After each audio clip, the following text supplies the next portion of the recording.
Hey everyone, welcome to today's episode of the Contend Podcast. Today we have our first interview for a while. I sit down and talk with my friend Timothy Ingram about a little bit of his backstory growing up on the mission field, and we talk about everything from that to teaching during the coronavirus, which is still applicable. This was recorded several weeks ago, but many of the things we can still even take and apply even now. So let's get into the interview with Timothy Ingram on today's episode of the Contend Podcast.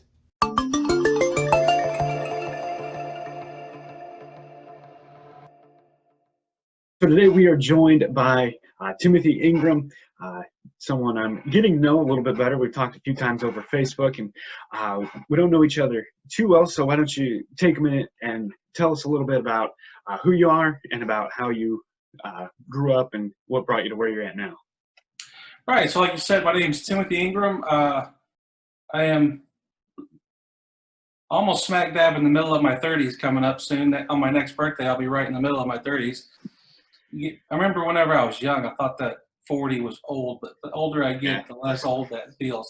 Yeah, I'm from Arlington, Texas, born and raised. My dad was a missionary in Romania for a good portion of my life, so I did spend about 8 to 10, somewhere between 8 and 10 years in Romania, growing up as a missionary kid, which was an interesting experience to go through. And now I'm back in Arlington, Texas. I work, and I also work in the church where I go to Trinity Baptist Church in Arlington. All right, cool. You take a second and tell us about what the Lord did in your life to bring you to salvation.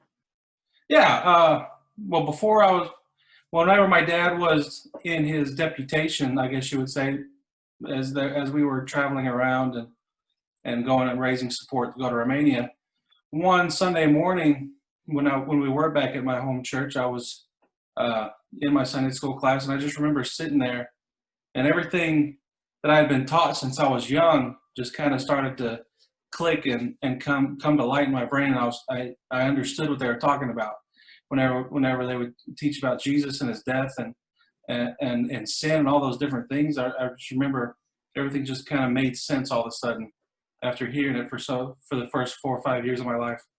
And I went home that afternoon. I told my dad that I felt like it was time for me to be saved. And my dad took his Bible and showed me some verses, and then we prayed right there next to my dad's bed whenever I was somewhere between 4 and 5. And that's whenever I accepted Christ as my Savior.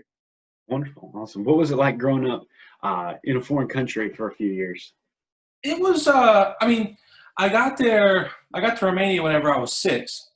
Okay. So I didn't have it was kind of easy at that age to kind of to move into a new culture, into a new country. I know a lot of missionaries, whenever they have teenagers, it's a little bit more difficult for them to transition because they have friends and different things that they like to do in the U.S. So being 6, it wasn't as difficult. Picked up on the language pretty easily.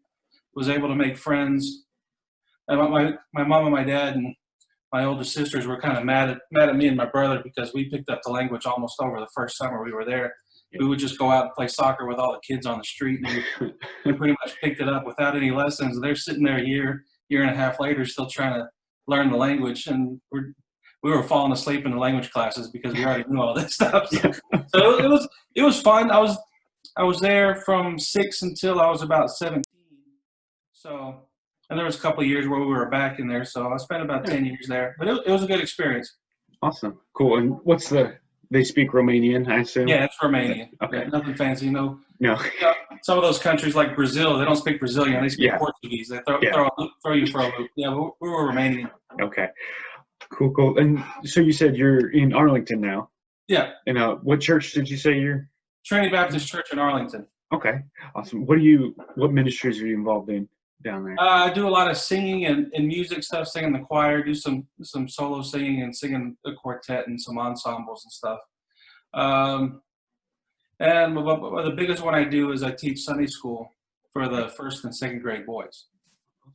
Cool. And I know that's we've been talking about that a little bit with some of your videos that you've been putting out. We've been seeing some of those or I've been seeing some of them on YouTube from your Facebook page. So are those something that you kind of just wanted to do to keep up with your class, or are they for more for everyone? What was your idea behind those?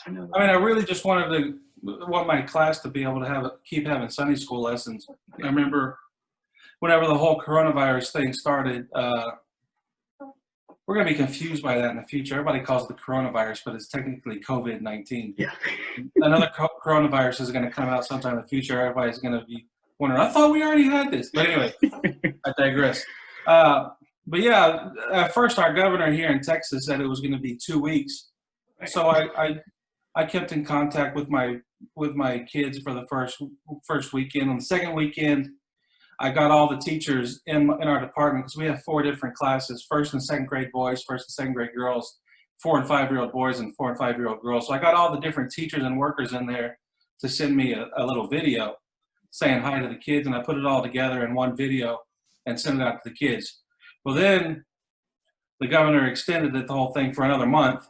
Yeah. So I was like, well, we can't go a whole month without these kids getting a Sunday school lesson. So I decided I had a little bit of video experience and editing experience. So I just got my phone out, recorded a lesson, and started sending it to them. And I've been doing it for all the weeks that we've been not able to have Sunday school.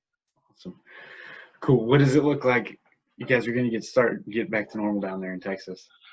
So for the last 3 weeks, I want to say we've had Sunday service. The first week back, we had Sunday morning service only, because they bought all this new equipment to sanitize the auditorium, and the governor and the health officials or whatever want us to sanitize before and after each service.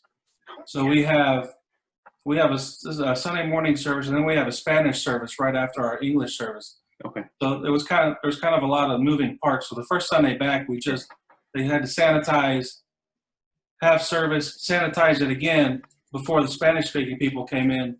So they kind of the first Sunday we'll just do church service. So we have a balcony in our church, so all the kids, their families with those small kids, sat in the balcony, and we passed out some little Bible lessons and coloring things for them to do to keep them occupied during the service.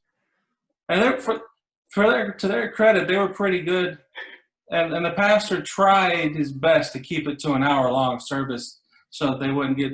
But once you go over that hour mark, you start hearing a little bit more and more noise coming from the balcony.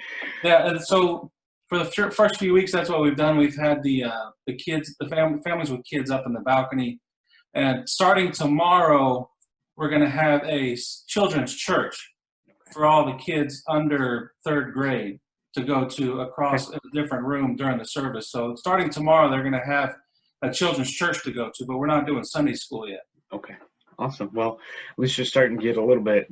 Slowly but surely, we're trying to get back to normal as fast as they'll let us. Yeah, we were able, you and I were talking just a little bit before we started recording, we were able to pretty much go all the way back to normal services. I guess we went back on Mother's Day, so 2 weeks ago. And we were able, so we didn't have quite as much moving parts with it, like you're saying. So it's been good for us to just kind of get back to normal, quasi-normal at least. So we were talking about being a teacher, or maybe a new teacher, or tips like along that line. With the Sunday school, if someone's getting into Sunday school teaching, maybe they just inherited a class, or they just started a new class, what would be a tip or two that you would give them for them as they start? Well, if you've never taught before, I mean, one of the biggest things you can do is develop a relationship with each of your students. You don't want to be rolling into class right before church starts and have the kids sitting there waiting for you. You want to be there early. You want to be there ready to go, to interact with the kids, ask them how their week was. The kids, in my experience, will generally respond better to people who are interested in them.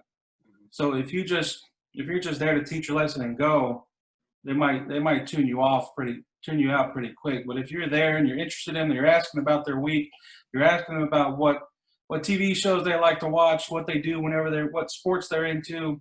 Start to build a relationship with your kids, and that's probably a good tip for any level, even if you're up into the teenage years. Yeah. Find out what they're into, find out what they're interested in, and try to develop a relationship. As far as the actual teaching goes, you really have to know what you're teaching. You can't just roll in and look at the lesson right before class. You need to know what you're teaching. You need to study it out all through the week.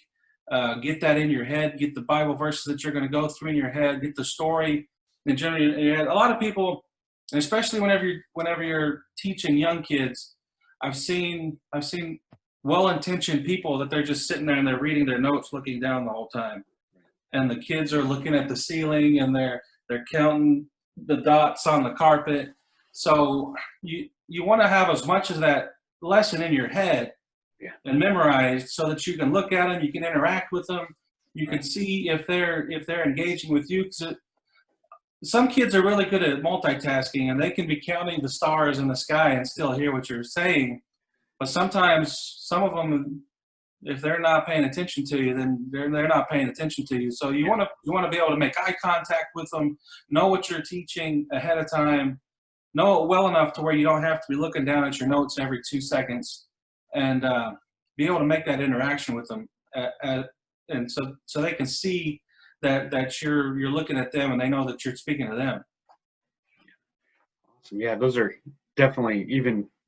Well, as you know, my background is more with teenagers and the youth pastor, and I completely agree with both. Having a relationship, being able to talk to or to interact with them on an individual level, and then being able to during the class still interact with them, being able to look. Those are awesome tips that, like you said, they go from the smallest of the small to even, I would say, even in an adult Sunday school class, you need to be able to do that. People always, if they don't think that you care about them, they're not going to listen to you. Right. You've got to prove that you care about people, and it's not. And as much as we might want it to, it's not always obvious. You have to go above and beyond the call of duty to prove and show them that you're interested in them and that you care about it. Sure.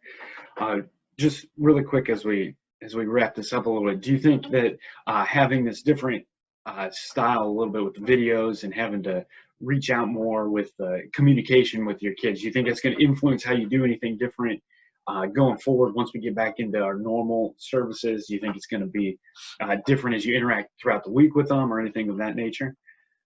I don't know exactly how it'll change, but I have thought about what I can do to keep in touch with them a little bit more throughout the week. And even, I don't know, maybe doing lesson reviews on video and sending them out so that they can maybe on Wednesday or something get a lesson review about what we talked about the previous week so they can think about it. Right.